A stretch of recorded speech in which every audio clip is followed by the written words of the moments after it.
Hi, my name's Archer, and I would like to tell you about a workshop that I'm running with my team at Osho Lila, starting in a few weeks' time on the evening of the 3rd of November until the Sunday the 5th of November at Osho Lila in Dorset.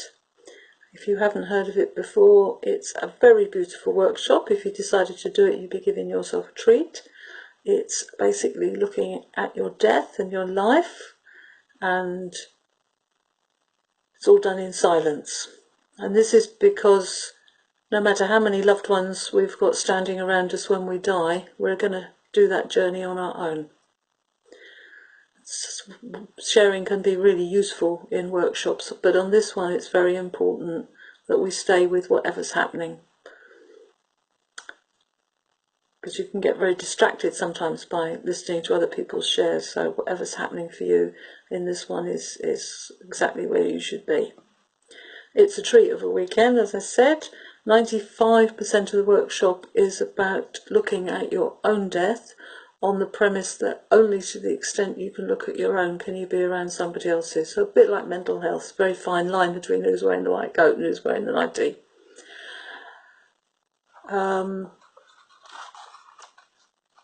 It's very supportive, this workshop, in looking at your life and where you're going in your life, because the more you look at your death, the more you look at your life, and you really get to look at, are you living the life you love? Are you really doing what you really love to be doing?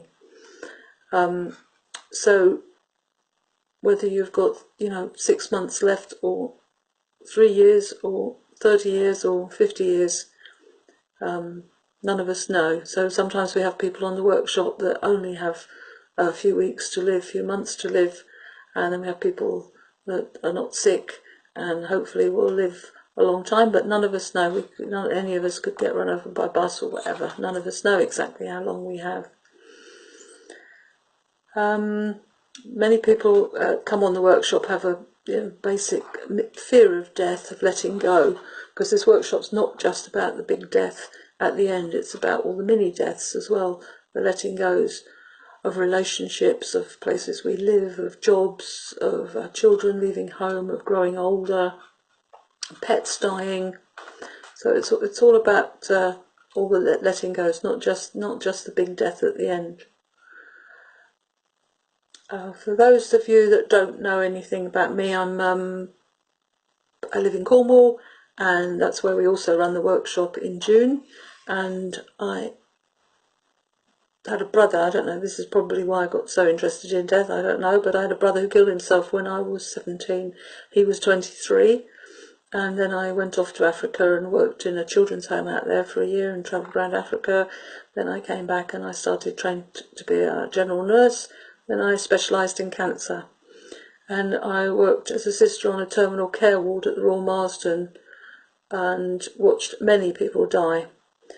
And people used to say, God, don't you find it depressing? And I was like, no, it's I felt like a privilege. I was very young, I was in my 20s. I wasn't quite sure what I was talking about, but I knew something special was going on, and that sort of stayed with me up until now. And like I said, I created the workshop 18 years ago and have been running it since then. And 2 of the team have been running it with me all that time as well. So it's suitable for many different types. As I say, I have people on it, people on it who are 18 to 80, and some people have had major deaths in their life, some people haven't had any. But it is suitable for anybody facing death within the next 90 years, so that does include all of us. Anyway, if you want to know any more, do give me a ring or message me, or look at the website, which is www.livinganddying.co.uk, or give me a ring. And as I said, the workshop is filling up, so don't leave it too long if you fancy doing it. Or just give me a ring if you're not sure, or you just want to talk about death, or something's going on in your life, just give me a ring. And maybe see you in a few weeks' time. Okay, bye for now.